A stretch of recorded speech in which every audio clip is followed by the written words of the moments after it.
నమస్తే, welcome to Leo. మనతో ఉన్నారు పొలిటికల్ అనలిస్ట్ శ్రీలీల గారు. నమస్తే అండి.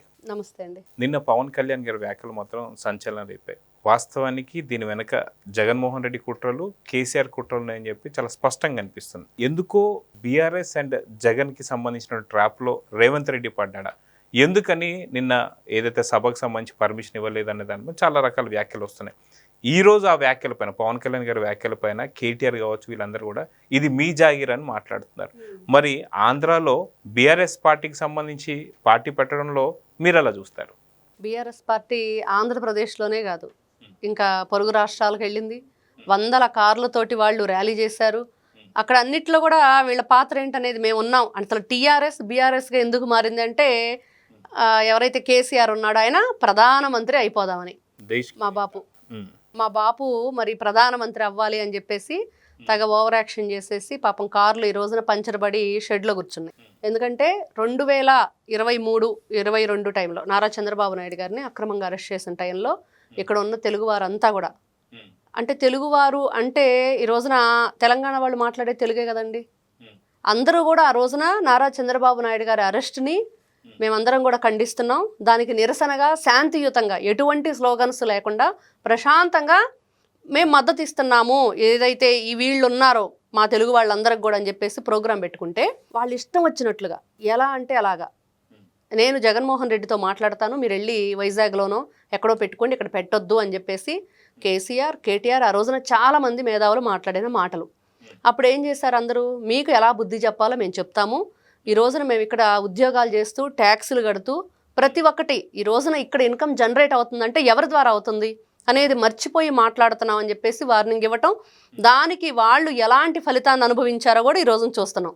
మరి పదే ఆ రోజున కేసీఆర్ గారు ఏదో తెలంగాణని మరి నేను ఉద్ధరించాను, మరి తెలంగాణ కోసం పోరాడాను, నేను తెలంగాణ నేనే తీసుకొచ్చాను అన్నట్టు మాట్లాడతారు. కానీ వాళ్ళ ఇంట్లో ఒక్క వ్యక్తి కూడా ప్రాణాలు కోల్పోయిన సందర్భం లేదు. పాపం హరీష్ రావు గారికి ఆ టయానికి అసలు అగ్గిపెట్టే దొరకలేదంట.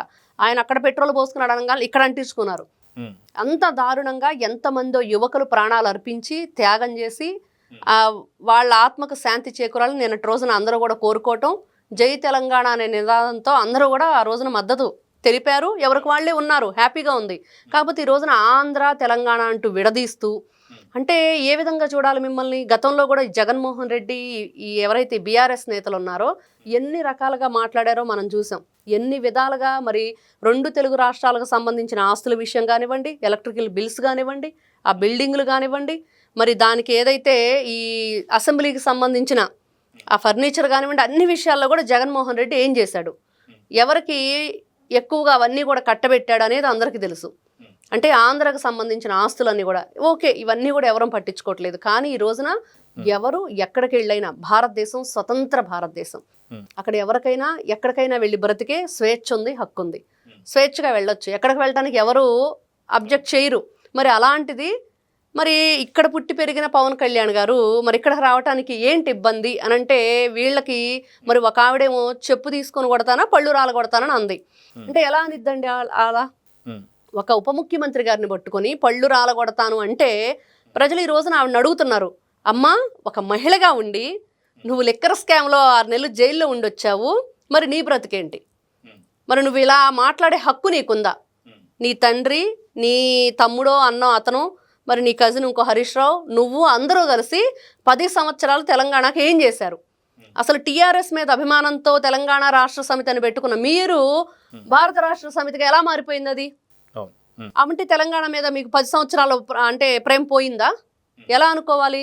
ఇక్కడ ఈ రోజున మాట్లాడుతున్న వాళ్ళందరూ కూడా ఏదో మేమేదో రాష్ట్రానికి మంచి చేస్తామను, మంచి లేకపోతే నేను పవన్ కళ్యాణ్ గారు అన్నట్లుగా మేము ఇక్కడ వస్తున్నానంటే ఏదో నేను ముఖ్యమంత్రిని అయిపోతానని కాదు, నాకు ఆంధ్రాలోనే ఇది లేదు, ఆశ పెట్టుకోలేదు నేను.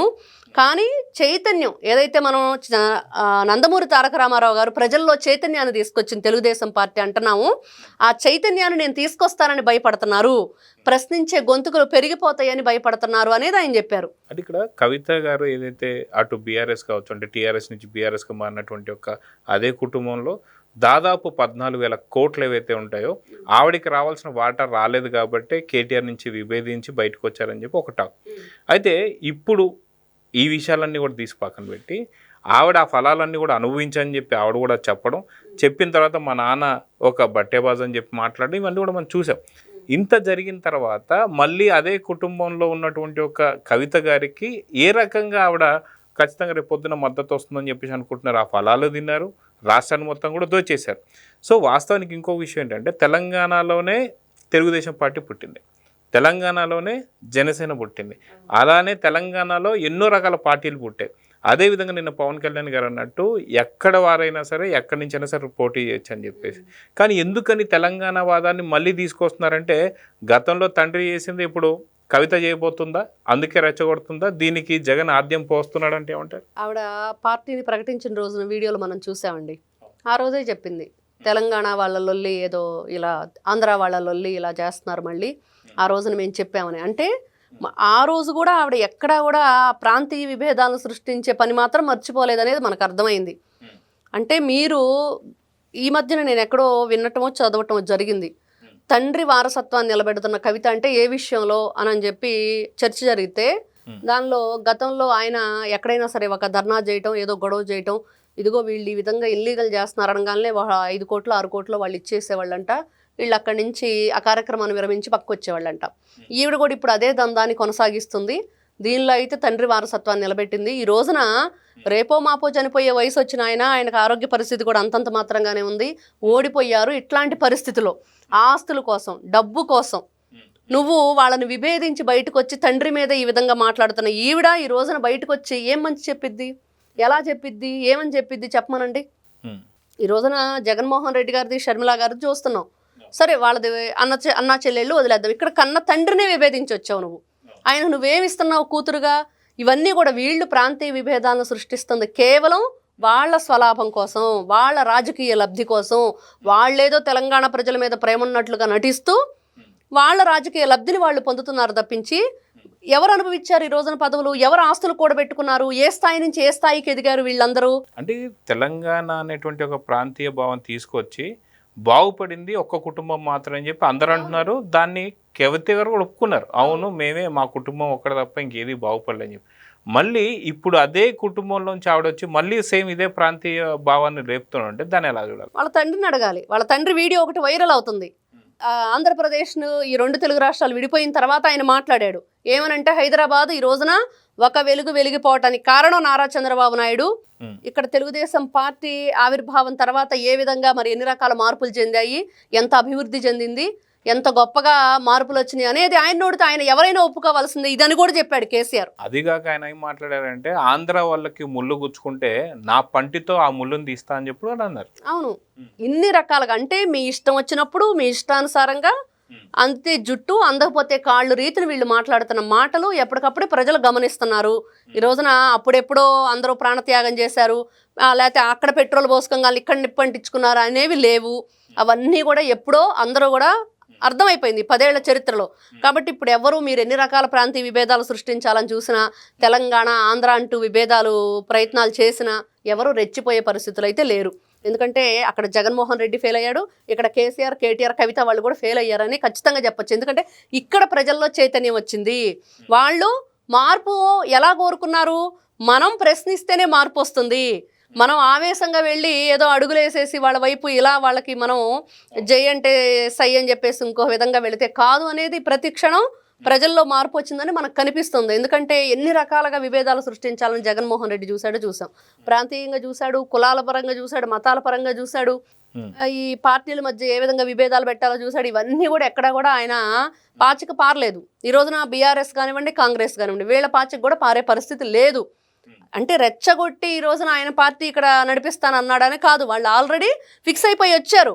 ఎప్పటి నుంచి ఉన్న పార్టీ ఉంది, ఫిక్స్ అయిపోయి వచ్చారు. కానీ నేను ఇక్కడ పోటీ చేయను, తెలంగాణ వాళ్ళే చేస్తారు, వాళ్ళకే ఆ హక్కు ఉందనేది కూడా పదే చెప్పారు.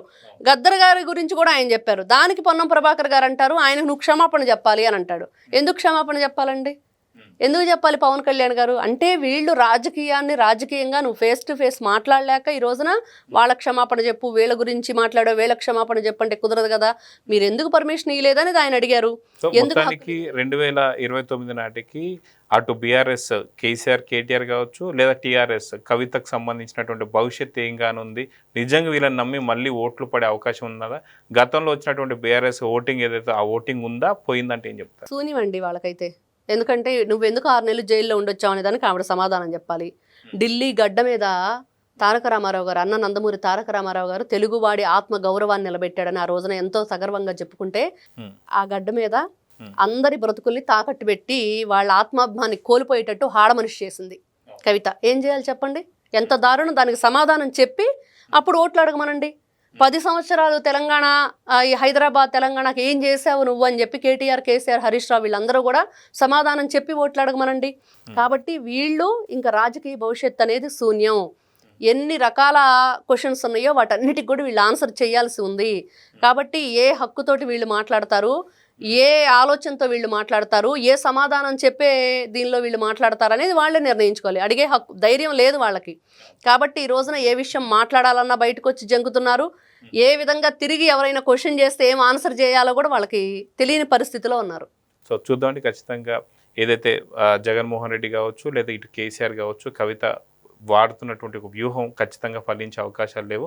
కానీ మళ్ళీ ప్రాంతీయ భావం తీసుకొస్తున్న వారందరిపైన కూడా ఖచ్చితంగా కేసులు పెట్టాలని కోరుకుందాం. నమస్తే. నమస్తే. Please subscribe to Leo News for more videos.